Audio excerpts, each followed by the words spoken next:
आज यहाँ पे आए हुए सभी भाइयों बहनों माताओं बुज़ुर्गों, आप सब लोगों को मेरा नमस्कार, सबको मेरा प्रणाम।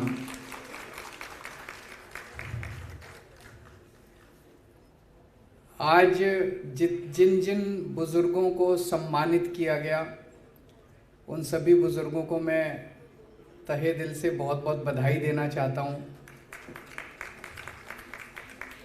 इतनी उम्र में भी आप इतना अच्छा काम कर रहे हैं।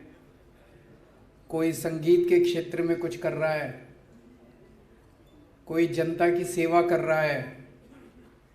एक बुजुर्ग आए जो कि अभी भी ट्रेनिंग करा रहे हैं फ्री में। अलग अलग क्षेत्रों के अंदर इतनी उम्र हो जाने के बावजूद भी सब लोग लगे हुए हैं। ये पहला वरिष्ठ सम्मान समारोह हम लोगों ने आयोजित किया है दिल्ली सरकार की ओर से।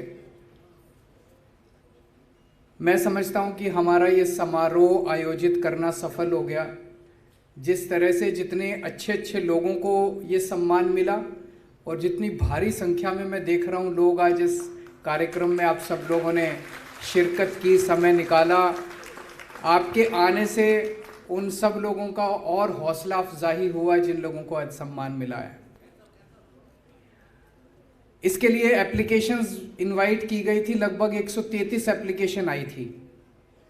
और मैं समझता हूं कि इस बार प्रचार ज़्यादा नहीं हो पाया, इसलिए बहुत सारे लोगों को पता भी नहीं चला। अगले साल इसका और जम के प्रचार करेंगे तो और बहुत सारी एप्लीकेशंस आएंगी। मैं तो चाहता हूं कि दिल्ली का हर बुजुर्ग इसमें अप्लाई करे कि वो क्या क्या काम कर रहा है, और हर बुजुर्ग अपने अपने क्षेत्र में कुछ ना कुछ तो कर रहे हैं। तो हर बुजुर्ग अप्लाई करेंगे, इसका खूब प्रचार करेंगे।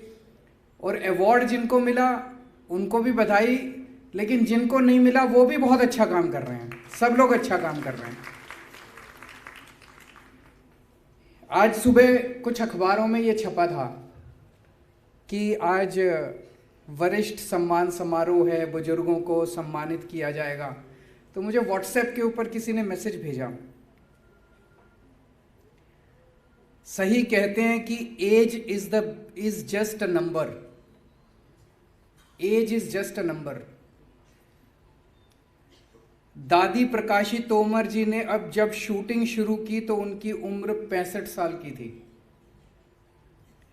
दिल्ली के नजफगढ़ देहात के मलिकपुर गांव की रहने वाली 94 साल की भगवानी देवी जी ने Finland world masters athletic championship में गोल्ड मेडल हासिल किया था।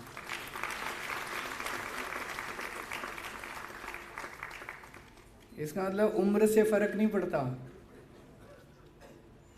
हरियाणा के चरखी दादरी की रहने वाली 105 वर्षीय दादी रामबाई ने 100 मीटर की फर्राटा रेस 45 सेकंड में पूरी करके नया रिकॉर्ड बनाया। क्या बात है। जम्मू की स्टार जोड़ी 68 वर्षीय तरसेम लाल बसोत्रा और 62 वर्षीय सुदेश बसोत्रा ने माउंट एवरेस्ट के बेस कैंप 5364 मीटर तक की चढ़ाई पूरा करके देश का नाम रोशन किया था। जिंदगी खुश रहने का नाम है, खुश रहना चाहिए। चाहे कोई भी उम्र इंपॉर्टेंट नहीं है, खुशी के लिए उम्र इंपॉर्टेंट नहीं है।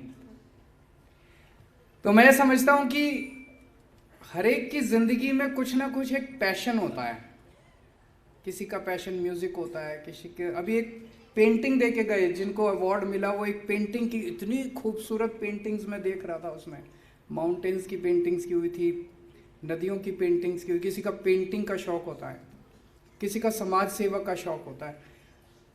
वो पैशन आदमी को जिंदा रखता है और वो कभी किसी को बूढ़ा नहीं होने देता। अपने हिंदू धर्म में कहते हैं ना कि 84 लाख योनियों के बाद मनुष्य का जीवन मिलता है। 84 लाख योनियों के बाद कितनी मुश्किल से मनुष्य का जीवन मिलता है, और इसके बाद पता नहीं कब मिलेगा। ये जीवन मिला, इसके बाद पता नहीं मनुष्य की योनि कब मिलेगी, और इसको हम रो रो के गंवा देते हैं। क्या फ़ायदा रोने से। तो अपने को खुश रहना है और अगर हम अपना बुढ़ापे में ये सोचे अब तो मैं बूढ़ा हो गया, तो आप ये सोचो कि 1/4 ज़िंदगी हमने इतनी मुश्किल से 84 लाख होने के बाद मिले और 1/4 ज़िंदगी खराब कर दी, तो उसका भी कोई फ़ायदा नहीं। तो पूरे खुश रह के ज़िंदगी जीनी है। और पूरे बुढ़ापा, जैसे ये बिल्कुल सही कहा इन्होंने, age is just a number. आदमी की सोच सबसे इंपॉर्टेंट होती है। अगर आदमी नेगेटिव सोचता है, गीता में लिखा है हर पल हर व्यक्ति संघर्ष कर रहा होता है अच्छाई और बुराई के। कौरव और पांडव क्या है? एक सत्य है और एक असत्य है, एक सही है और एक गलत है। वो कौरव और पांडव की लड़ाई, कुरुक्षेत्र की लड़ाई हर पल हमारे अंदर चलती रहती है, एवरी सिंगल सेकंड चलती रहती है। हमारे मन में चलती रहती है, हमारे वचन में चलती रहती है, हमारे कर्मों में चलती रहती है, और हर पल हम संघर्ष करते हैं। जिस वक्त हम संघर्ष करना छोड़ देते हैं, हमारा बुढ़ापा आ जाता है। चाहे वो 30 साल की उम्र हो, 30 साल की उम्र में भी अगर हमने अपना संघर्ष करना छोड़ दिया, बुढ़ापा आ गया। और किसी ने 100 साल की उम्र में भी संघर्ष करना नहीं छोड़ा, उसकी खुशी कोई नहीं छीन सकता, उसका बुढ़ापा कभी नहीं आएगा उसका बुढ़ापा। तो संघर्ष का नाम ही जीवन है, खुशी का नाम ही जीवन है। मैं समझता हूं कि जिस घर के अंदर बुजुर्गों का सत्कार नहीं होता, बुजुर्गों की सेवा नहीं होती, उस घर के बच्चे जितनी मर्जी कोशिश कर लें, जितना मर्जी प्रयास कर लें, उस घर में बरकत नहीं हो सकती। वैसे ही जिस समाज के अंदर बुजुर्गों की सेवा नहीं होती, उस समाज की और उस देश की भी कभी तरक्की नहीं हो सकती। आज हमारी दिल्ली दिन दूनी रात चौगुनी तरक्की कर रही है, उसका कारण ये है कि दिल्ली के बुजुर्ग, मैं समझता हूँ कि बहुत खुश हैं कि नहीं है,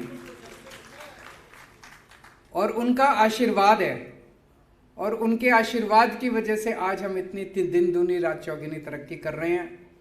चाहे ओल्ड एज पेंशन देनी हो, अभी मंत्री जी ने सारी बातें गिनाई, ओल्ड एज होम कई सारे बनाए हैं, मैं खुद भी गया, कई सारे इनॉग्रेशन करके आया।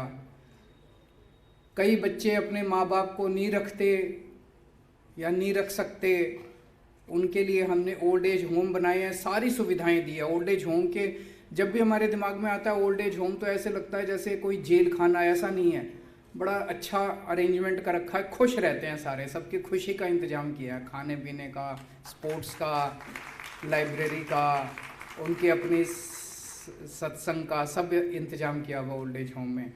मैं नहीं चाहता कि किसी को भी ओल्ड एज होम जाने की ज़रूरत पड़े, लेकिन अगर किसी एक्सेप्शनल केसेस में ज़रूरत पड़े तो दिल्ली सरकार ने उसका इंतज़ाम किया हुआ है। हेल्थ का, दिल्ली का आज हेल्थ का मॉडल दुनिया के बेस्ट कंट्रीज से मुकाबला कर रहा है। पूरी दुनिया में ऐसे कुछ देश हैं, चंद गिने चुने डेवलप्ड कंट्रीज हैं, अमीर देश हैं, और सारे अमीर भी नहीं है, कुछ चंद देश हैं जहाँ पे हेल्थ पूरी फ्री है सबके लिए। अमेरिका में भी नहीं है, दिल्ली में है। जो काम अमेरिका नहीं कर पाया, दिल्ली ने करके दिखा दिया। दिल्ली में सबकी सेहत फ्री है, सबका इलाज फ्री है। सरकारी अस्पतालों में जाओ, सारी दवाइयाँ फ्री, सारे टेस्ट फ्री, सारा इलाज फ्री। तो बुजुर्गों में सबसे ज़्यादा चिंता इसी बात की होती है, मैं बीमार हो गया तो क्या होगा, बच्चे पता नहीं देखभाल करेंगे नहीं करेंगे, ज़्यादा खर्चा आ गया तो क्या होगा।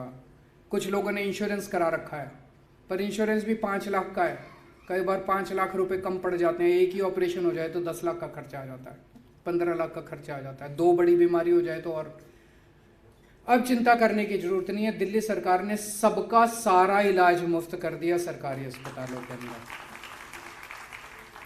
ये एक बहुत बड़ा सहारा होता है हर आदमी के लिए, हर परिवार के लिए, अगर सारा इलाज मुफ्त हो जाए। और जैसा मंत्री जी कह रहे थे, हर एक के मन में इच्छा होती है कि ज़िंदगी में एक बार तो कहीं तीर्थ यात्रा में चला जाऊं। बहुत सारे लोगों को तो भगवान ने ज़िंदगी में बहुत कुछ दिया है, वो तो 10-10 जगह भी जा चुके होंगे, हवाई जहाज से भी चले गए होंगे, 5 स्टार होटल में भी रुक गए होंगे। लेकिन इस देश की अधिकांश जनसंख्या ऐसी है जिनके नसीब में एक बार भी तीर्थ यात्रा नसीब नहीं होती, उनके लिए हम हैं, उनको हम यात्रा कराएंगे, उनको हम तीर्थ यात्रा कराएंगे। तो ऐसे सभी लोगों को हम तीर्थ यात्रा करा रहे हैं। वो तीर्थ यात्रा पे जाते हैं, आशीर्वाद देते हैं, उन्हीं के आशीर्वाद से हम और काम और तरक्की करते हैं।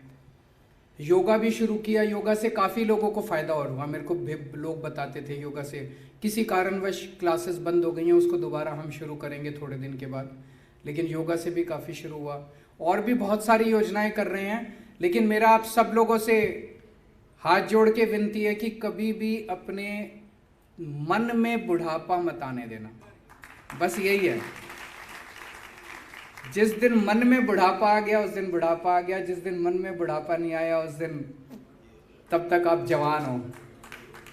तो आज जितने जवान लोगों को यहाँ पे अवार्ड मिला उन सब लोगों को मैं बहुत बहुत फिर से बधाई देता हूँ। आप सब लोग समय निकाल के आए, बहुत बहुत शुक्रिया, थैंक यू सो मच।